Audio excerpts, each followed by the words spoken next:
Bonjour, dans cette vidéo, nous allons traiter l'exercice numéro 3 du TD 3 sur la résolution propositionnelle. L'énoncé de l'exercice nous dit, par la méthode de résolution propositionnelle, établir la validité du raisonnement suivant. Si Rachel gagne la confiance de ses partenaires et travaille dur, alors elle aura une promotion.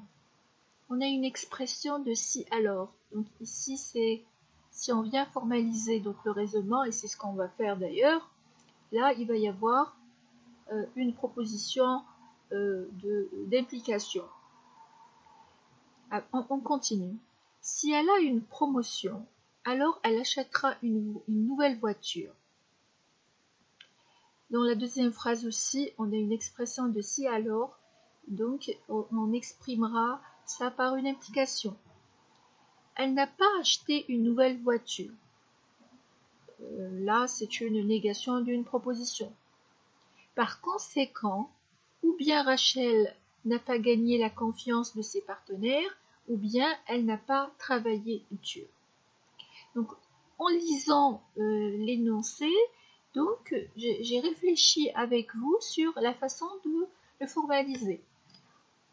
En fait, ici, le raisonnement, c'est clair que pour le formaliser, pour plutôt montrer sa validité par la résolution propositionnelle, il faut avoir des clauses. Donc il faut formaliser.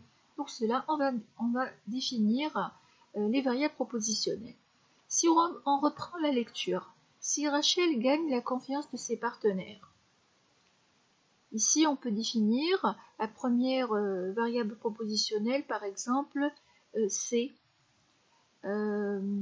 C'est pour la confiance, pour dire Rachel gagne la confiance de ses partenaires. On définit par exemple travail dur, Rachel travaille dur comme deuxième proposition.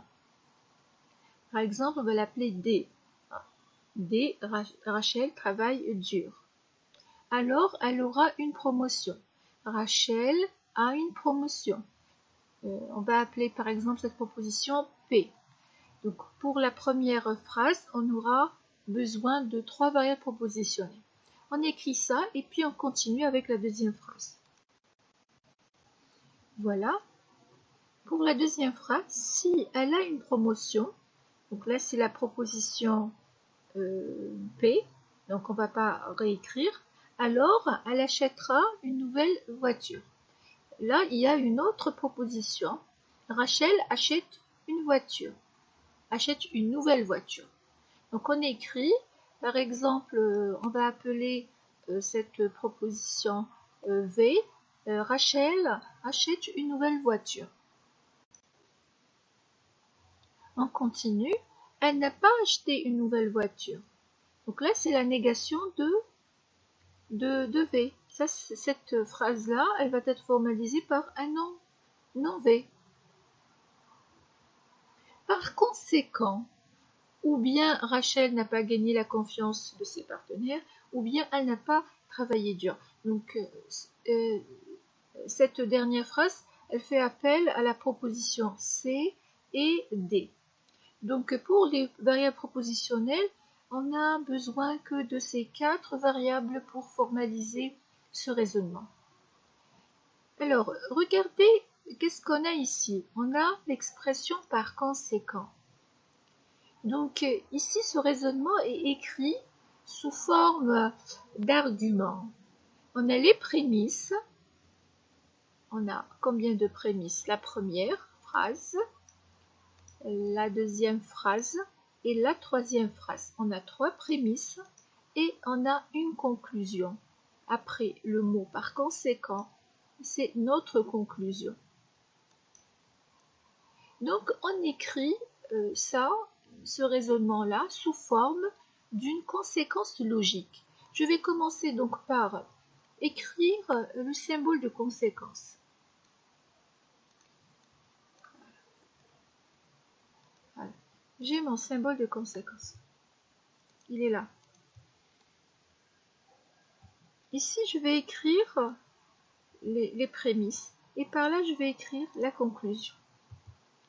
La première prémisse, si Rachel gagne la confiance de ses partenaires et travaille dur, alors elle a une promotion. Si Rachel gagne la confiance de ses partenaires, c'est C.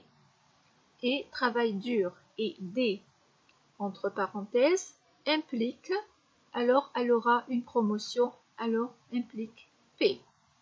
On écrit ça. Ça, c'est notre première prémisse. Voilà la première prémisse. Ici, il n'y a pas de parenthèse. Voilà. J'ai mis une virgule. Maintenant, la deuxième prémisse. Si elle a une promotion, alors elle achètera une nouvelle voiture. Alors, P implique V. On écrit P. La deuxième prémisse, P implique V. La troisième, elle n'a pas acheté une nouvelle voiture, c'est non V. La conclusion, par conséquent, ou bien Rachel n'a pas gagné la confiance de ses partenaires. Donc c'est non C, ou elle n'a pas travaillé dur, non D. Donc ça va être un non C ou non D. Voilà notre conséquence. Alors, on peut écrire comme ça, comme je peux mettre des et entre ces prémisses. On peut mettre des et. Je l'ai dit déjà, je l'ai expliqué dans le cours sur la résolution propositionnelle, où lorsque j'ai parlé d'un ensemble de clauses qu'on peut écrire comme ça sous forme de clauses séparées par des virgules, ou bien on peut mettre des et. D'accord, je laisse, pour ma part, je laisse comme ça, je ne vais pas mettre des et. Alors, maintenant, pour montrer que cette expression-là est valide, j'ai ici non C ou non D est une conséquence logique de ces trois prémisses. Est-ce que c'est valide? Et on nous demande de montrer ça avec la résolution propositionnelle. Selon la remarque 3.9 du chapitre sur la résolution propositionnelle, si j'ai un A conséquence logique d'un ensemble de clauses H, alors pour montrer la validité de cette conséquence logique, il suffit de montrer que H et non A est un ensemble contradictoire de clauses via la résolution propositionnelle. Donc, on va écrire ça. Donc, on écrit. Voilà. Donc, le nom de non C ou non D va me donner un C et D. Donc, ici, j'ai l'ensemble H de clauses. Ça représente non A. Voilà. Celui qui a visualisé la vidéo sur la remarque 3.9, il saura de quoi je parle. Maintenant, cette écriture que nous avons ici, ce n'est pas une écriture sous une forme clausale. Donc, il faut transformer ces formules sous forme clausale. Je vais transformer donc ces implications par leur équivalent avec la négation et la disjonction. Et on revient tout à l'heure pour voir le résultat. Voilà. Donc, dans la première formule devient sous forme non C ou non D ou P. La deuxième, c'est non P ou V. Non V reste tel quel. C et D. Dans C et D, C est une clause et D est une autre clause. Alors, je l'ai expliqué en cours, je l'ai expliqué dans l'exercice numéro 1, dans l'exercice numéro 2. Il faut bien savoir comment tirer les clauses. C et D n'est pas une seule clause. Elle va être divisée par deux. C est une clause et D est une autre clause. On aura donc 5 clauses.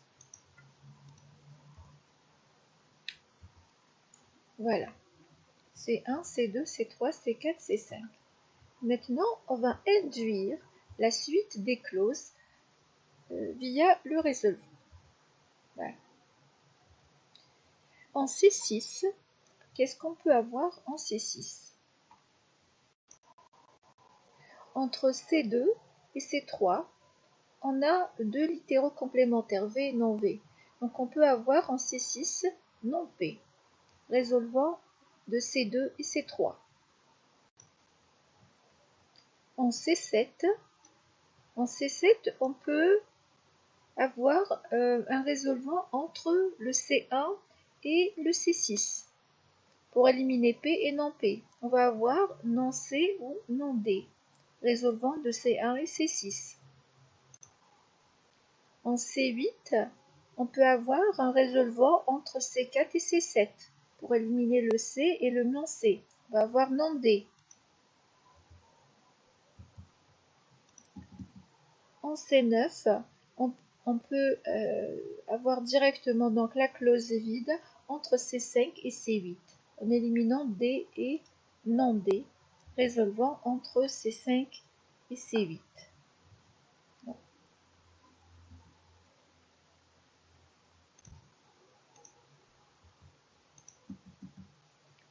Voilà. Donc, qu'est-ce qu'on peut déduire? On en déduit que le raisonnement donné dans l'énoncé est valide.